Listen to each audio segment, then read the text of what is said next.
सब करे आरती दीप जलावे धामे धनु राम।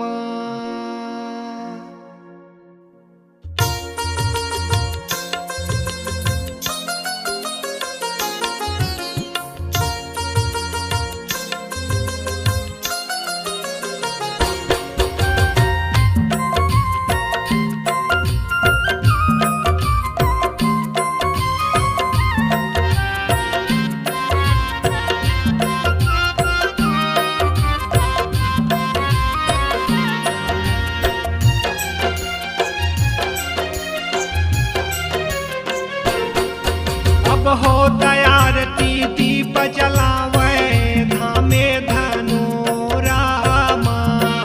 सब करे आरती दीप जले है धामे धनु रामा। देविया देवता पैहाव नेवता वो नेवता वो ताई लंगुरे ध्वजा लहराए ओ मोरे आदि भवानी धामे धनु रामा। संगी संगवारी हो महतारी बहिनी हो अब सजे आरती दिया बाती धामे धनु रामा। सब करे आरती दीप जले है धामे धनु रामा।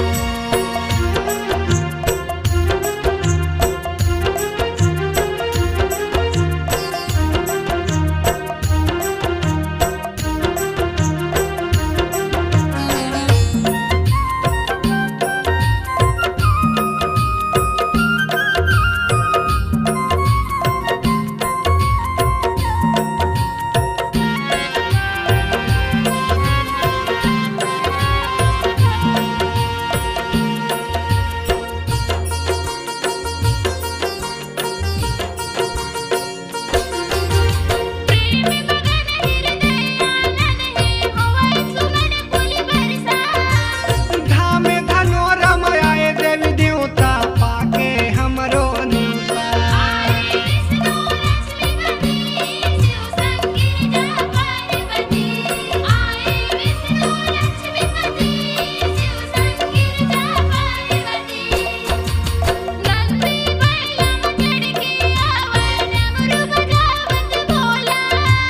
विष्णु के बैकुंठ कस लागे ऐसे धाम धनुरा। विष्णु के बैकुंठ कस लागे ऐसे धाम धनुरा। देवी वो दाई कैसे ओ बहिनी वो आए शंखनाद हर्षाए ओ मोर जननी भवानी धामे धनु रामा। तोर लीला अपरंपार जमोदी सम जय जयकार। भगतन दरस करे बर आए धामे धनु रामा।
गोहराए वो मोर देवी सब देवता धामे धनोरा के मन सुखायो बल्लू हाथ जोड़े खड़े दुनो सुमराय परमानंद मोहनी धामे धनोरा सब मिलके आरती गावे माँ धामे धनोरा लहराए ध्वजा फहराए माँ धामे धनोरा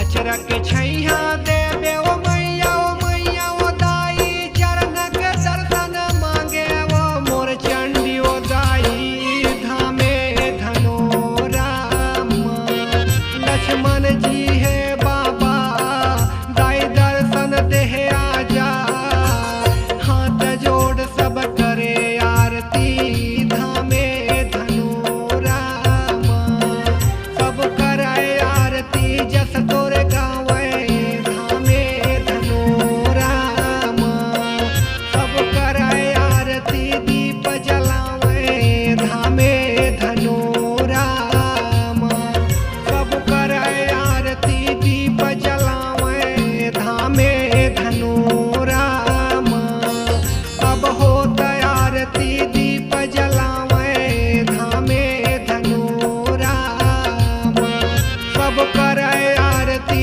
दीप जलावे